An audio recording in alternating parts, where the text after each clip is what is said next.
彭海丘志怪奇幻故事摘自《聊斋志异》。This video stays true to the original text, featuring readings in both classical and vernacular Chinese or English. In Laishou, a scholar named Peng Hougu studied diligently alone in a secluded villa, which was quite far from his bustling home.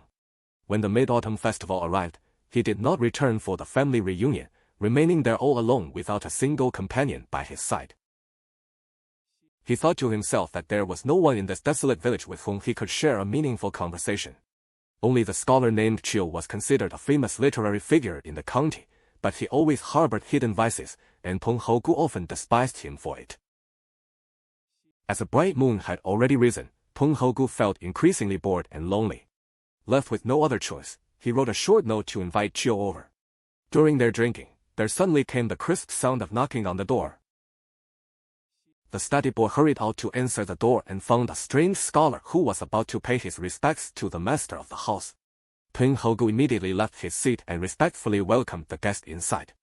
After bowing to each other and sitting in a circle, Peng politely inquired about the guest's hometown and background. The guest smiled and said, "I am a scholar from Guangling, and I happen to share your surname, Peng. My courtesy name is Haiqiu. On this beautiful moonlit night, staying alone in an inn feels doubly miserable.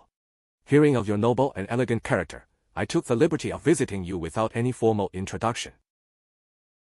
Peng Hougu carefully observed the guest and saw that although he was wearing plain cloth garments, they were extremely clean and neat, and his conversation and laughter were unconstrained and elegant. Overjoyed, Peng Hougu exclaimed, "So you are a clansman of mine. What a magical night this must be, for me to encounter such a wonderful and distinguished guest." He immediately ordered the servants to pour wine and entertained him warmly, as if they were old friends of many years.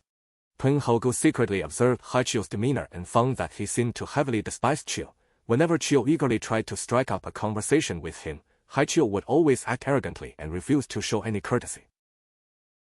Peng Hougu felt quite embarrassed and ashamed on Chiu's behalf, so he quickly interrupted their awkward conversation and proposed that they first sing a few popular folk songs to liven up the atmosphere and accompany their drinking. Thereupon, Peng Hougu looked up at the night sky, cleared his throat a couple of times, and loudly sang the passionate song of the heroic scholar of Fufen. After the song, everyone laughed together, and the atmosphere instantly became joyous. The guest Haiqiu smiled and said, "I am naturally unversed in music and truly cannot sing any elegant melodies to repay your great hospitality. Would it be acceptable if I ask someone else to sing on my behalf?" Peng Hougu hastily replied, "I will follow whatever you suggest." The guest then casually asked, "Are there any famous courtesans in this city of Laishou?" Peng Hougu shook his head and replied, "No, there are none here." The guest remained silent for a long while after hearing this, and then turned to the study boy, saying, "I just summoned someone. She is currently waiting outside the door. You may go and lead her in." The servant boy hurried out and indeed saw a young woman hesitating and pacing outside the door. He guided her in, and they saw that the woman was around 16 years old, with beauty so breathtaking that she looked exactly like a fairy descending from the heavens. Peng Hougu was absolutely astonished and quickly and politely arranged for her to sit down. The woman wore a willow yellow shawl, and her enchanting fragrance instantly filled the entire room. The guest Haiqiu then gently comforted her, saying, "Having you crossed thousands of miles to come here, I have truly troubled you with a long and arduous journey." The woman, blushing with a shy smile, simply murmured her assent. Peng Hougu was utterly bewildered by this bizarre event and couldn't help but repeatedly question the woman's origins out of curiosity. The guest smiled and replied, "Since your esteemed hometown unfortunately lacks any stunning beauties, I just cast a spell and summoned her directly from a pleasure boat on the West Lake in Jiangnan." The guest then turned to the woman and said, "The song of the fickle lover you were just singing on the boat in the West Lake was absolutely wonderful. Please sing it once again for everyone here." The woman slightly parted her red lips and sang melodiously, "Oh, fickle and heartless lover, you led your horse to wash by the spring pond. Gradually, your voice drifted far away, and the neighing of the horse vanished completely, leaving me alone to gaze at the vast river and sky, and the lonely, tiny moon over the distant mountains." He cruelly turned his horse around and left, never to return, while I waited bitterly alone in the courtyard until the white dawn broke in the east. I do not complain that our partings are too frequent, I only grieve intensely that our joyous moments of reunion are so painfully scarce. Where will you sleep tonight? Please do not be like the willow catkins drifting aimlessly with the wind, leaving your heart everywhere. Even if you can never achieve high office or be enfeoffed as a marquis in this lifetime, please do not go to Linqiong to find a new love like Sima Xiangru did. The guest pulled a crystal-clear jade flute from his sock and began to play along, accompanying the woman's singing. When the song ended and the flute stopped, Peng Haogu was endlessly amazed and exclaimed, "The distance from the West Lake to here is far more than 1,000 miles. Yet you summoned her in the blink of an eye. Could it be that you are a legendary immortal?" The guest smiled modestly and said, "I wouldn't dare call myself an immortal. I simply view a distance of 10,000 miles as being as close as my own courtyard. The scenery and moonlight at the West Lake tonight are more beautiful and captivating than ever before. It would be a shame not to go and see it. Would you be willing to accompany me on this trip?" Keeping a watchful mind, Peng Haogu wanted to take this opportunity to witness the guest's wondrous magic with his own eyes, so he readily agreed, saying, "That would be an extreme honor." The guest then asked him, "Would you prefer to travel by boat or on horseback?" Peng Haogu pondered for a moment and felt that sitting in a boat would be much more relaxed and comfortable, so he replied, "I wish to travel by boat." The guest nodded and said, "Summoning a boat from the water here is a bit too far, but there should be fairer men up in the heavenly Milky Way." With that said, the guest waved his hand repeatedly toward the vast night sky and shouted loudly, "Celestial boat, come! Celestial boat, come! We are heading to the West Lake in Jiangnan, and we certainly won't be stingy with your reward." Before long, a brilliantly colored boat came floating down gently from the high heavens, with ethereal clouds and mist swirling all around it. Everyone, filled with wonder, climbed aboard the celestial vessel. Upon boarding, they saw a boatman holding a short oar. The end of the oar was densely lined with long bird feathers, making it look much like a giant feather fan. With just a single wave of the feathered oar, a cool, refreshing breeze immediately sprang up all around them. The colored boat gradually ascended into the clouds of the highest heavens and flew rapidly toward the southern sky, traveling as fast as a shot arrow. After only a short moment, the boat landed smoothly onto the surface of the water. They could only hear the extremely loud and chaotic sounds of string and wind instruments playing outside, to the point of being almost deafening. Peng Haogu stepped out of the cabin and looked around, only to see the bright moon reflected in the vast, misty waves, with so many pleasure boats on the lake that it looked like a bustling floating market. The celestial boatman stopped rowing the feathered oar and let the boat drift freely with the current. Peng Haogu looked closely at the surroundings and realized that this was indeed the famous West Lake of Hangzhou. The guest Haijiu brought out various exotic dishes and exquisite wines from the back of the cabin, and they joyfully drank together. After a short while, a huge, luxurious multi-storied boat gradually approached them, and the two boats sailed side by side along the water. Peering through the window, Peng Haogu saw 2 or 3 people inside, sitting around playing Go and laughing loudly. The guest Haijiu suddenly handed a large goblet of wine to the woman and said, "Drink this. It is time for me to send you on your way." While the woman was drinking, Peng Haogu felt an overwhelming sense of reluctance to part with her. Terrified that she would leave, he secretly nudged her with his foot under the table. Catching his meaning, the woman cast a sidelong, flirtatious glance at Peng Haogu. Peng became even more overwhelmingly infatuated and eagerly pleaded to set a date for a future rendezvous. The woman replied in a sweet voice, "If you truly cherish me, just ask for the name Wan Yang when you come to Guangling. There is no one there who doesn't know it." Seeing this, the guest Haijiu immediately took Peng Haogu's silk handkerchief, handed it to the woman, and said, "I will act as the matchmaker and seal this 3-year romantic pact for the two of you." With that, he immediately stood up, cast a spell to shrink the woman, held her right in the palm of his hand, and chanted, "Become an immortal. Become an immortal." Then, Haijiu reached out to open the adjacent window of the neighboring boat and slipped the shrunken woman right through the wooden lattice. The grate of the window was only the size of a plate, but the woman lay flat and glided in gracefully like a supple snake, without feeling cramped at all. A moment later, Peng Haogu heard someone on the neighboring boat shout, "Ah, Wan Yang has finally woken up." Following that, the multi-storied boat rowed away into the distance. Peng Haogu looked afar and noticed that the other pleasure boats on the West Lake had also moored at the shores, and the tourists were scattering away. His previously high spirits for the excursion instantly vanished without a trace. Peng Haogu then enthusiastically discussed with his guest, Haiqiu, expressing a desire to go ashore together for a brief stroll and to jointly admire the enchanting night scenery of the West Lake. Just as they began to deliberate on this idea, the magical celestial boat had already docked itself at the shore automatically.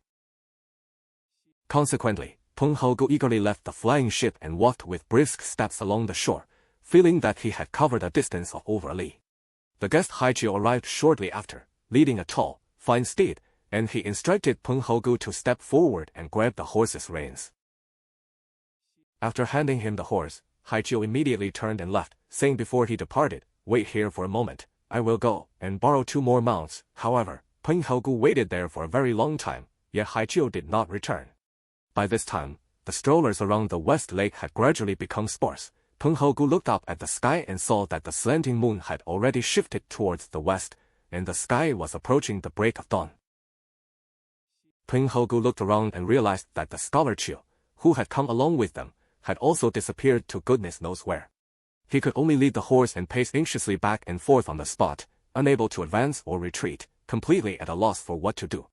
In desperation, he shook the reins and followed the original path back to where the celestial boat had been moored, only to despairingly discover that both the mysterious guest and the colorful flying ship had entirely vanished. Peng Haogu touched his waist and realized that his money pouch was completely empty, leaving him with no travel expenses to return home, which instantly filled his heart with redoubled anxiety and panic. After the sky had completely brightened, he suddenly noticed a small, colorfully embroidered cloth bag hanging on the horse's back. He hurriedly reached inside to feel around and unexpectedly found 3 or 4 taels of shining silver. Peng Haogu used the money to buy some food, and while eating, he waited intently by the lake. Before he knew it, the time approached noon. He silently calculated in his heart that since he couldn't return home anytime soon, he might as well go to Guangling City temporarily to seek out the beautiful Wan Yang, and he could also use this opportunity to slowly inquire about the whereabouts of the missing Qiu.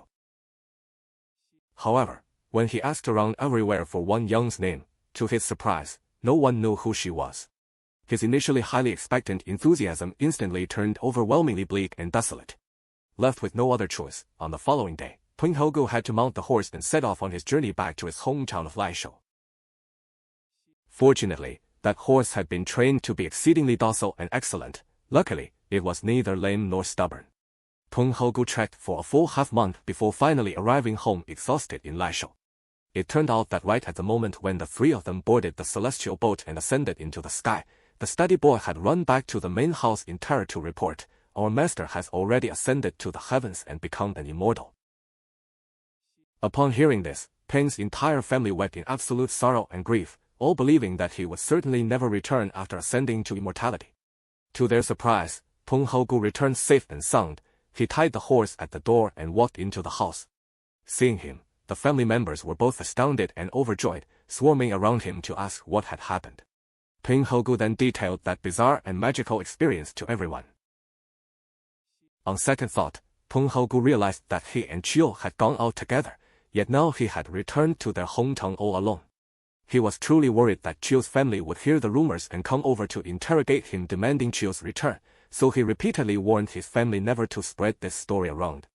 During the conversation, he also casually mentioned the origin of the horse waiting outside. Hearing that this horse was a divine object left behind by an immortal, the family members were filled with curiosity and all rushed to the stable to inspect and view it. However, when they excitedly arrived there, they were astonished to find that the horse had instantly vanished into thin air. Beside the manger, there was only the missing scholar Qiu, who was tightly tied to the edge of the manger with a braided grass halter. The family members were terrified to the extreme by this bizarre scene and hastily shouted loudly for Peng Haogu to come out and look. Peng Haogu ran out and saw Qiu huddled under the dark stable with his head hanging low, his complexion as dull and lifeless as cold ashes. Peng anxiously asked him what had happened, but Qiu couldn't utter a single word. He could only feebly open and close his 2 eyes. Seeing this, Peng Haogu felt extremely sympathetic and unbearable. He quickly untied the ropes and supported him to lie down on a bed inside. At this point, Qiu looked exactly like a walking corpse that had lost its soul. Peng had the servants slowly feed him some hot water and rice porridge, and only then was Qiu slightly able to swallow. Around midnight, Qiu finally regained a bit of consciousness and urgently indicated that he wanted to go to the toilet. Peng supported him by the arm to get there, but unexpectedly, Chiu defecated several round pieces of horse manure. After returning from the toilet, Chiu drank a little more water and ate a bit of food, and finally, he was able to speak human words again. Peng Haogu quickly leaned close to the bed and carefully cross-examined him about what he had encountered. Chiu complained weakly, that night after we got off the flying ship, that guest surnamed Peng pulled me aside to chat. When we walked to an empty, deserted place, he playfully and heavily patted the back of my neck and collar. I instantly felt dizzy and suffocated, and uncontrollably crashed to the ground. After lying there and steadying myself for a short moment, I looked back at myself and realized that I had actually turned into a horse. Although my mind was completely clear and understood what had happened, my throat could only let out neighs, and I was utterly unable to speak human words anymore. For a scholar like me, this is an absolute, monumental humiliation. This matter is truly too shameful to ever be spoken of to my wife and children. I beg you bitterly, please never leak this out. Seeing him so pitiful, Peng Haogu nodded and agreed, and then ordered his servants to ready fast horses and swiftly escort Chiu back to his own home. Ever since that miraculous encounter, Peng Haogu's heart could no longer forget his deep affection for the beautiful Wan Yang. Time flew by, and exactly 3 years passed. Because Peng Haogu's brother-in-law was appointed by the imperial court as the magistrate in Yangzhou, Peng Haogu logically used the excuse of visiting his relatives to embark on a journey to Yangzhou. In the city of Yangzhou, there was a wealthy young master surnamed Yang, whose family had been close friends with the Peng family for generations. Hearing of Peng's arrival, Master Yang threw a lavish banquet to invite him for drinks and welcome him. Right there at the feast, the host specially summoned several young and beautiful courtesans, who all came over respectfully to bow and pay their respects to Peng Haogu. Master Liang looked around, noticed Wan Yang was absent, and loudly demanded her presence by name to serve them. The servant trembling reported that Wan Yang was sick and couldn't come. Hearing this, Master Liang flew into a violent rage, slammed the table, and roared, "This lowly wench, relying on her great fame, actually dares to act arrogant and raise her own price. Take a thick rope, and even if you have to tie her up, drag her over here to me." Suddenly hearing the unforgettable name Wan Yang, Peng Haogu was startled and hurriedly, eagerly asked who this Wan Yang exactly was. Master Liang said dismissively, "She's nothing but a brothel prostitute, claiming to be the #1 courtesan in our Guangling city. Just because she's pretty and has a bit of fame, she has become arrogant and utterly lacks any manners toward a young master like me." Although Peng Haogu suspected in his heart that this might just be a coincidental sharing of names, nevertheless, his heart couldn't stop pounding wildly, and he felt secretly anxious, desperately longing to see her face with his own eyes immediately.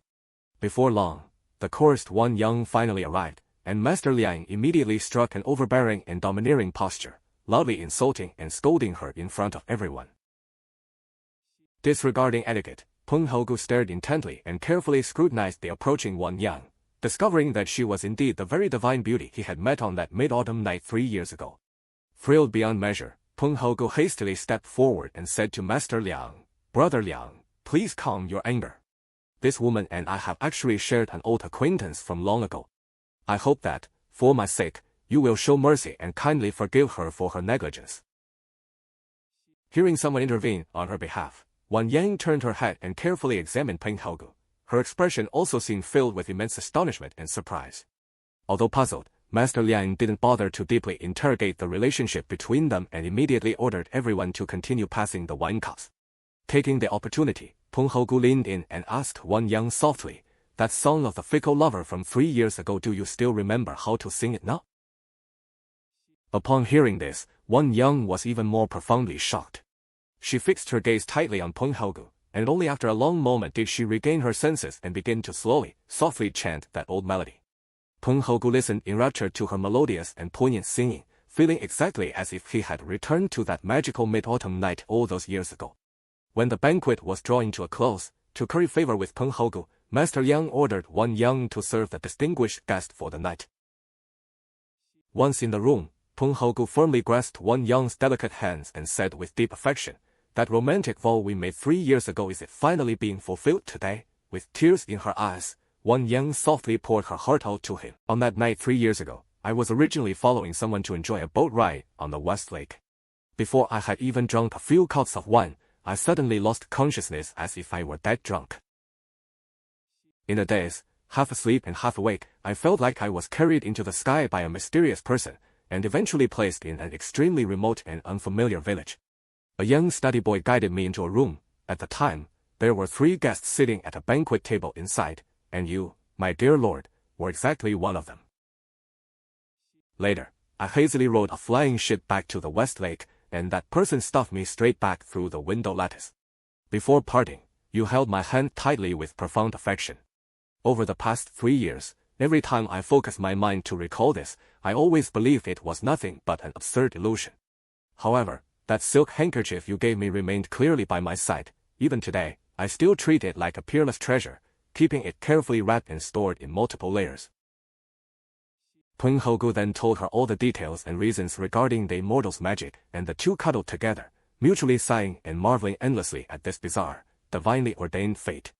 Overwhelmed with emotion, Wan Yang threw herself into彭好古embrace and sobbed brokenly to him, since the great immortal has already personally acted as an excellent matchmaker for us, my lord. Please do not think I am disposable trash just because I am trapped in this dirty brothel, and cruelly abandon this pitiful woman struggling in the abyss of suffering. Holding her tightly,彭好古swore passionately, that 3-year vow we made that night inside the flying ship for the past 3 years, not for a single day have I ever erased it from my heart.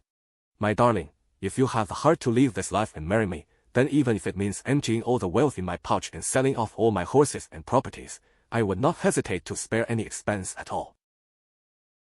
Early the next morning,彭好古told Master Liang the whole story from start to finish. He then went around gathering money, even taking out a loan from his brother-in-law, the magistrate. Finally, spending a massive sum of 1,000 taels of silver, he completely erased Wan Yang's name from the brothel's registry and proudly took her by the hand back to his hometown to marry her. Later on, when the couple coincidentally visited the countryside villa in Laishou, Wan Yang was surprisingly still able to clearly recognize the very room where they had drunk together all those years ago. The author of this book, Mr. Pu Songling, the historian of the strange, finally comments with emotion, those whose outward appearance turned into horses, but whose souls remained human, must surely be because when they lived as humans, they committed filthy deeds just like beasts. The very reason the immortal cast a spell to turn him into a real horse was precisely out of deep hatred that he possessed a human skin but failed to act like a proper human being. Even fierce and untamed beasts and birds like lions, elephants, cranes, and giant rocks can all be tamed by the immortals and willingly accept their whipping and driving. How could one possibly say that this is not a kind of vast benevolence and love from the divine toward all worldly beings? Just as the immortal sealed that 3-year romantic vow for the two of them, the immortal's painstaking effort was actually aimed at delivering these two lovers from the bitter abyss of worldly suffering. 莱州诸生彭好古，读书别业，离家颇远。中秋未归，岑寂无偶。念村中无可共语，惟丘生是邑名士，而素有隐恶，彭常鄙之。月季上，倍益无聊，不得已，折简邀丘。引次，有剥啄者。斋僮出应门，则一书生，将谒主人。彭离席，宿客入。相揖环坐，便询族居。客曰：小生广陵人，与君同姓，字海丘。值此良夜，旅邸倍苦。闻君高雅，遂乃不介而见。是其人，布衣洁整，谈笑风流。彭大喜曰：是我宗人。今夕何夕，遘此嘉客。即命酌，款若夙好。察其意，似甚比丘。丘阳与攀谈，折傲不为礼。彭代为之残，因挠乱其词，请先以礼歌诱引。乃仰天在壳，歌扶风豪士之曲。相与欢笑。客曰：仆不能韵，莫报阳春。欠代者可乎？彭言：如教。客问：来城有名妓无也？彭答云：无。客默然良久，谓斋童曰：仕宦一人，在门外，可导入之。同出，果见一女子逡巡户外，引之入，年28以来，宛然若仙。彭惊觉，夜坐，一柳黄佩，相议四座。客便慰问：千里颇凡跋涉也。女含笑为慰。彭一之，便至言解。客曰：贵乡苦无佳人，是于西湖州中换得来。谓女曰：是州中所唱薄幸郎曲，大家请再反之。女歌云：薄幸郎，牵马喜春沼。人声远，马声咬，江天高，山岳小。掉头去不归，听钟声白晓。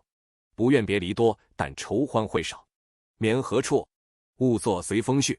便是不封侯，莫向林穷去。客于袜中出玉笛，随声便串。曲中笛止，彭惊叹不已，曰：西湖至此，何止千里，多皆招来，得非仙乎？客曰：仙何敢言，但是万里游亭户耳。今夕西湖风月，尤胜囊时，不可不议观也，能从有否？彭留心欲参其意，诺言，幸甚。客问：周乎？其乎？彭思周作为意，答言：愿周。客曰：此处乎州较远，天河中当有渡者。乃以手向空招曰：传来，传来。我等要西湖去，不吝长也。吾何彩船一只，自空飘落，烟云绕之。众俱登，见一人持短棹，棹末密排修灵，行类羽扇，一摇雨，清风习习。舟见上入云霄，望南游行，其始如箭。余客舟落水中，但闻弦管凹槽，鸣声黄郭。出舟一望，月映烟波，游船程。是傍人罢棹，任其自流。细是真西湖也。客于舱后，取一摇佳酿，欢然对酌。少见一楼船渐近，相傍而行。隔窗已窥，中有二三人，为其喧笑。客非一公向女曰：引此送君行。女引间，彭依恋徘徊，唯恐其去，促之以足。女携拨送畔，彭亦动，请要后期。女曰：如相见爱，但问娟娘名字，无不知者。客即以彭绫金授女，曰：我未若待定3年之约。即起托女子于掌中，曰：仙乎，仙乎。乃搬临窗，捉女入，窗目如盘，女扶身蛇游而进，殊不觉爱。俄闻林州曰：娟娘行矣。舟即荡去。遥见舟已就泊，舟中人纷纷并去，游兴顿消。遂与客言，欲意登岸，略同跳渚。才作商榷，舟已自拢。因而离舟降步，绝有鲤鱼。客后至，牵一马来，令彭捉之。即复去，曰：待在甲两期来。久迟不至，行人已息，仰视斜月西转，天色向曙。秋意不知何往，捉马盈盈，进退无主。振配至亳州所，则人船俱失。念腰头空愧，背亦忧惶。天大明，见马上有小错囊，探之，得白金3、4两。卖时宁代不觉相武，既不如赞访娟娘，可以徐查秋号。比训娟娘名字，并无知者，星转萧索。次日遂行，马吊粮，幸不减列，半月始归。方3人之乘舟而上也，斋同归白，主人已先去。举家哀涕，为其不返。彭归，系马而入。家人惊喜急问，彭使具白其意。